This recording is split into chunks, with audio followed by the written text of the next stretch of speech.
নমস্কার বন্ধুরা, education with Sudeshna YouTube চ্যানেলে তোমাদের সকলকে স্বাগত জানাই। আজকে আমরা সপ্তম শ্রেণীর রাস্তায় ক্রিকেট খেলা মাইকেল অ্যান্টনির লেখা এই পাঠ্যাংশটি আলোচনা করব। পাঠ্যাংশটি আলোচনা করার সময় প্রতিটি লাইন ধরে ধরে আলোচনা করব এবং এখান থেকে সম্ভাব্য কী ধরনের প্রশ্ন হতে পারে সেই বিষয়েও আলোচনা করব।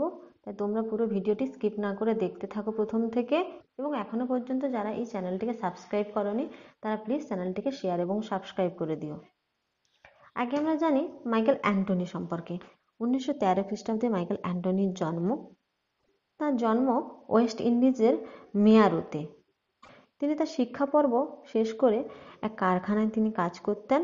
পরে তিনি ইংল্যান্ডে চলে গিয়েছিলেন। নানা দেশ বিদেশে তিনি পাড়ি দিয়েছিলেন।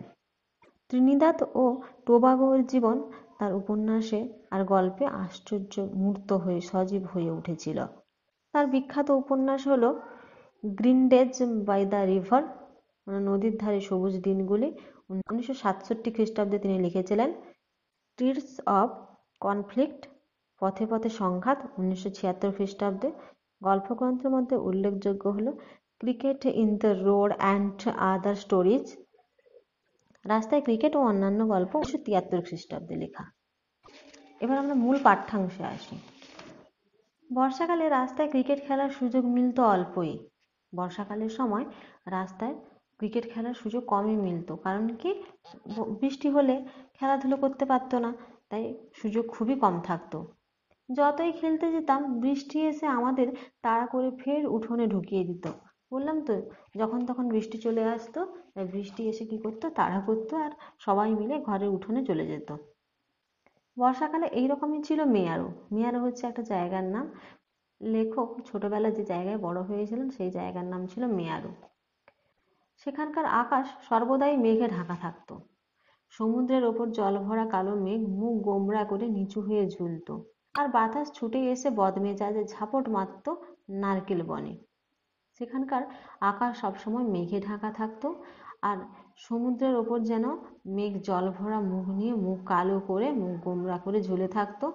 বাতাস এসে তার বদমেজাজ ঝাপটা মারত কোথায়, নারকেল গাছে। আর বাতাসের তেজ আর গর্জন যখন চমকে উঠত, তখন ঝুলে পড়া মেঘগুলো ঘন কালো হয়ে উঠত। সমুদ্র হুংকার দিত। হুংকার কথাটির অর্থ হলো গর্জন। আর বৃষ্টির ফলাগুলো হট্টরোলে ভেঙে পড়তো আমাদের উপর। হট্টরোল মানে হাটের মতো আওয়াজ। কি করত, বাতাস গর্জন করত, অর্থাৎ বাতাস বইতো জোরে। তখন ঝুলে পড়া যে মেঘগুলো কালো মুখ করেছিল সেগুলো কি করত, সমুদ্রকে হুংকার দিত। আর বৃষ্টির ফলাগুলো বৃষ্টির জলগুলো যেন তীরের ফলার মতো করে হট্টরোলে, অর্থাৎ হাটে যে শব্দটা, হাটে বাজারে যে শব্দ হয়, চিৎকার হয়, সেই হট্টরোল করে ভেঙে পড়তো আমাদের উপর, অর্থাৎ বর্ষণ হতো, বৃষ্টি পড়তো। সবে দৌড়ে ফিরেছি বৃষ্টি থেকে। পাশের বাড়ির অ্যামি আর ভার্নের খুব ফুর্তি। পাশের বাড়িতে থাকতো কে, অ্যামি আর ভার্ন বলে দুটো বাচ্চা। তাদের খুব মনে আনন্দ। ফুর্তি মানে হচ্ছে আনন্দ। ওরা হাসছে। আশ্চর্য, রাস্তায় ক্রিকেট খেলা দেখতে ওদের মন আনন্দ, ওদের যত আনন্দ ঝমঝম বৃষ্টিতেও যেন ততই। আশ্চর্যের ব্যাপার কি বলতো, এই অ্যানি আর ভার্ন রাস্তায় ক্রিকেট খেলা দেখতে যতটা আনন্দ পেত, ঝমঝম করে বৃষ্টি হলে তারা ততটাই আনন্দ পেত। অ্যামি আমাদের উঠোনে, অ্যামি এই লেখকের বাড়ির উঠোনে হি হি করে হাসছে আর বৃষ্টির জল খাওয়ার ভান করছে। এই অ্যামি কি করছে, উঠোনে দাঁড়িয়ে হি হি করে হাসছে আর বৃষ্টির জল খাওয়ার ভান করছে। ওর মুখ একেবারে জলে ভিজে গেছে, আর জামা কাপড়গুলো কি হয়েছে, জুবজুবে হয়ে গেছে, অর্থাৎ জলে একেবারে নেতিয়ে গেছে, ভিজে গেছে। ভার্ন আলসের তলায় আশ্রয় নিয়েছিল। ভার্ন কোথায় আশ্রয় নিয়েছিল, আলসের তলায়। আলসে কথার অর্থ হচ্ছে পাকা বাড়ির ছাদের যে উঁচু কিনারা থাকে তাকে বলা হয় আলসে। সেই আলসের তলায় ভার্ন আশ্রয় নিয়েছিল। সেও হুজুগেমিতে লাফ মেরে ওর সঙ্গে জুটলো। সেই ভার্নও কি করলো, সেই অ্যামির সঙ্গে হুজুগে মেতে উঠলো। ওরা চেঁচাতে লাগলো, অর্থাৎ ওরা চিৎকার করতে লাগলো। নেবুর পাতায় করম চা, হে বৃষ্টি স্পেনে যা। এখান থেকে তোমাদের প্রশ্ন হতে পারে যে কারা এই লেবুর পাতায় করম চা, হে বৃষ্টি স্পেনে যা এই কথাটা বলেছিল এবং কেন বলেছিল। স্পেন হচ্ছে ইউরোপ মহাদেশের অন্তর্গত একটি দেশ।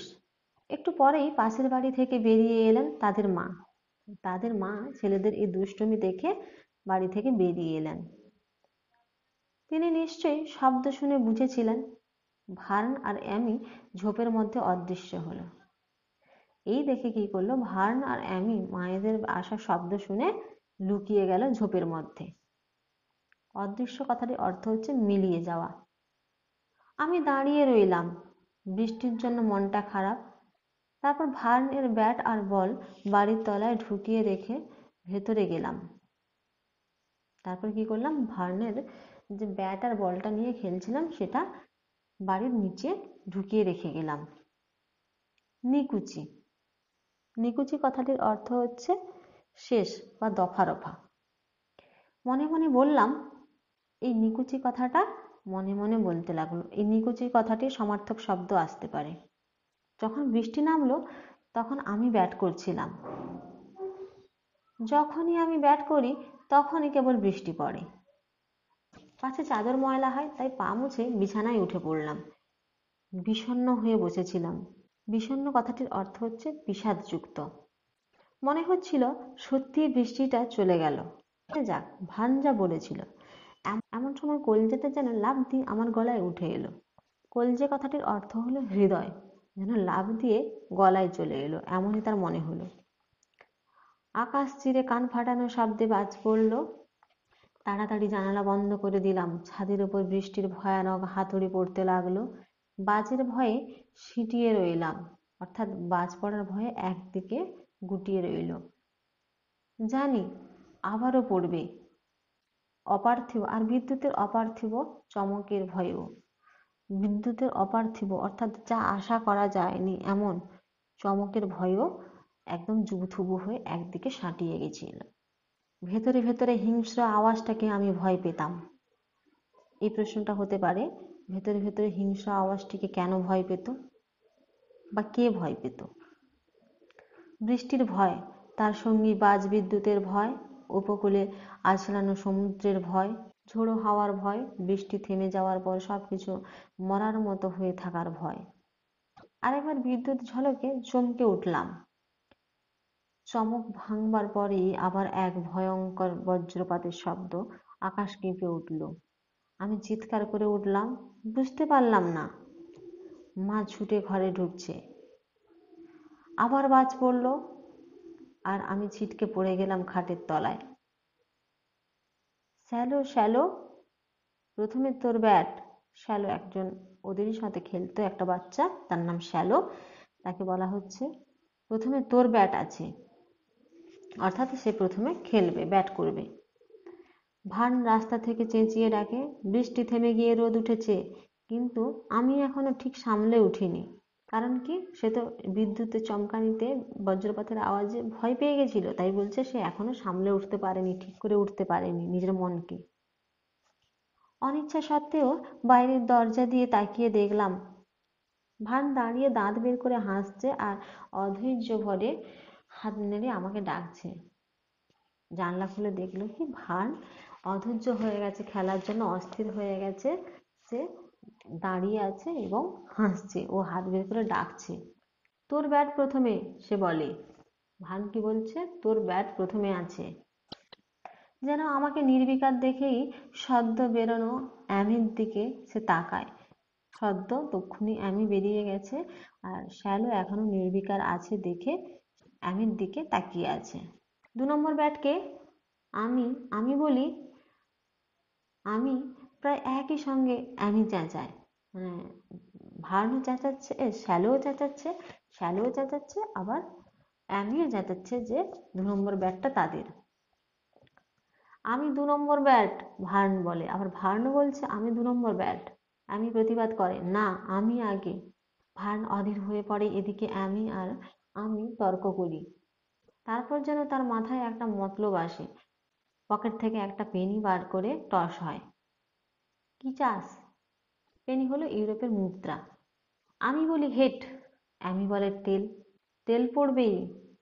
চাকতিটা ওপরে ওঠে, পড়ে উল্টে যায়, টেল দেখা যায়। অর্থাৎ সেই পয়সাটা ওপরে ওঠে, আবার যখন নিচে নামে তখন দেখা যায় যে টেল পড়েছে। ব্যথা পেয়ে চেঁচিয়ে উঠি, আমি খেলবই না। তাতেও মনে হলো যথেষ্ট উৎপাত করা যায়নি, তাই দৌড়ে যাই যেখানে ভার্ন এর ব্যাট আর বল রেখেছিলাম। সেগুলো নিয়ে শ্যালো নিজের বাড়ির পেছনে লুকিয়ে পড়লো। তারপর গায়ে যত জোর আছে তাই দিয়ে ওগুলোকে ঝোপের মধ্যে ছুঁড়ে দিল। যখন বাড়ির সামনে ফিরে আসি তখন ভার্ন কিংকর্তব্য বিমূঢ় হয়ে দাঁড়িয়ে আছে। সে বলে, শ্যালো, ব্যাট আর বল কোথায়? আমি রাগে ফুঁকতে থাকি, কিসের ব্যাট বল? জানি না, যাও ওর বাড়িতে বলে দে। আমি চেঁচায়, ফেলে দিয়েছি। ভার্ন জোর করে মুখ বেঁকিয়ে হাসির ভঙ্গি করে বলে, ভারী তো একটা পুরনো ব্যাট আর বল, কিন্তু উঠোন থেকে বেরিয়ে যাওয়ার সময় ওর চোখের কোণে জল চিকচিক করে দেখতে পাই। বাকি বর্ষাকাল আর রাস্তায় ক্রিকেট খেলিনি আমরা। কখনো কখনো বৃষ্টি থামতো, চড়া রোদ উঠতো, বেড়ার ওদিকে অ্যামি আর ভার্ন ওর গলা শুনতে পেতাম। এইসব সময়ে আমি রাস্তায় বেরিয়ে নিজের মনে শীষ দিতাম। মনে মনে ইচ্ছে হতো ওরা শুনতে পেয়ে বেরিয়ে আসতেও পারে, মানে এই নিয়ে ঝগড়া ঝামেলা হয়েছে, তারা খেলছে কিন্তু শ্যালোকে তারা এখনো নেয়নি, শ্যালোর সাথে এখনো ঝামেলা মেটেনি। তাই শ্যালো মনে মনে শীষ দিত এবং মনে মনে ভাবতো যে ওরা শীষের আওয়াজ শুনে বাড়ি থেকে বেরিয়ে আসবে, আবার একসঙ্গে খেলবে। কিন্তু ওরা কখনো আসতো না। আমি বুঝতাম ওরা তখনও খুব রেগে আছে আর কখনো আমাকে ক্ষমা করবে না। এইভাবে চলল বর্ষাকাল। বজ্রে বিদ্যুতে, উপসাগরের ঢেউয়ে আর মাতাল বাতাসে সেই রকমই ধরানো ভাব। কিন্তু যেসব লোকে এই কথা বলতো তারা বলতো মেয়ারও তো এই রকমই, আর এই নিয়ে হাসাহাসি চলতো।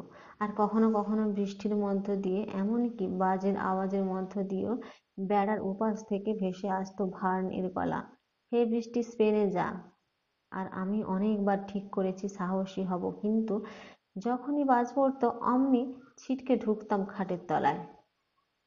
ভার্ন আর অ্যামির সঙ্গে আমার দেখা হলো নতুন বছরের গোড়ার দিকে। আনন্দের কথা, বর্ষা অনেকদিন কেটে গেছে, দিনটা গরম ঝকঝকে। অর্থাৎ শ্যালোর সঙ্গে অ্যামি আর ভার্নের দেখা হয়েছে নতুন বছরের প্রথম দিকে। তখন আর বৃষ্টি নেই, গরম চলে এসেছে, ঝকঝকে আকাশ। বাড়ির দিকে পা চালাতে গিয়ে দেখি পা চালাচ্ছি ভার্ন আর অ্যামির দিকে। তারা সবে রাস্তায় ক্রিকেট খেলা শুরু করেছে। অর্থাৎ রাস্তায় ক্রিকেট খেলা শুরু করেছে ভার্ন আর অ্যামি। ওই দেখে শ্যালো ভেবেছিল বাড়ির দিকে আসছে, কিন্তু না, শ্যালো ওদের ক্রিকেট খেলার দিকে যাচ্ছে। কলজেটা দপদপায়, কলজে অর্থাৎ হৃদয়, আমাদের হৃদয়ের যে হৃদস্পন্দন হয় তাকেই বলছে। ওদের অবাস্তব আর অভিনব লাগে, যেন দূরে কোথাও চলে গিয়েছিল আর ফিরতে চাচ্ছিল না। আমি খুব কাছে না এসে পড়া পর্যন্ত ওরা খেয়াল করেনি। তারপর দেখি অ্যামি চমকে উঠেছে, তার মুখ উদ্ভাসিত, অর্থাৎ আনন্দিত হয়ে গেছে অ্যামি। ভার্ন, সে চেঁচিয়ে ডাকে, এই ভার্ন, দেখ শ্যালো। অ্যামি ভার্নকে চেঁচিয়ে ডাকছে, বলছে, দেখ ভার্ন, শ্যালো এসেছে। লজ্জিত হয়ে মাটির দিকে তাকাই। এখান থেকে প্রশ্ন হতে পারে, কেন লজ্জিত হয়ে মাটির দিকে তাকালো শ্যালো এবং মাটির দিকে তাকিয়ে কি কি দেখলো? গাছ দেখি, কমলা রঙের আকাশ দেখি, এত খুশি লাগে যে কি বলবো ভেবে পাই না। ভার্ন ড্যাব ড্যাব করে চায়। ড্যাব ড্যাব কথাটির অর্থ হচ্ছে চোখের ভাষাহীন অনুজ্জ্বল ভাব, মুখে দাঁত বের করা অদ্ভুত হাসি। চকচকে নতুন ব্যাটটার ওপর থেকে সে স্যালোফেন কাগজ ছিঁড়ছে। স্যালোফেন কাগজ বলতে পাতলা স্বচ্ছ কাগজকে স্যালোফেন কাগজ বলে। খোশমেজাজে বলে, অর্থাৎ আনন্দিত হয়ে বলে, নে শ্যালো, তুই আগে ব্যাট কর। আমি কেঁদে ফেলি, যেন বৃষ্টি পড়ছে আর আমি ভয় পেয়েছি। আজকে এই পর্যন্ত। যদি তোমাদের এই ভিডিওটি ভালো লাগে তোমরা প্লিজ শেয়ার এবং সাবস্ক্রাইব করে দিও।